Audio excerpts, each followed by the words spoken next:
Marshell Widianto senang anaknya pakai baju bekas Rayanza.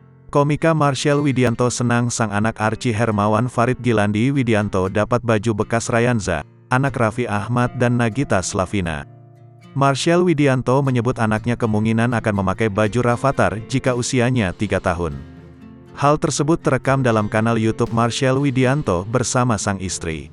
Ini tuh memang strategi, karena memang anak bayi itu cepat banget pertumbuhannya. Jadi kata Mama Gigi, udah ini pakai dulu aja punya cipung, Rayanza, ujar Marshell Widianto dikutip Jumat, tanggal 7 April tahun 2023.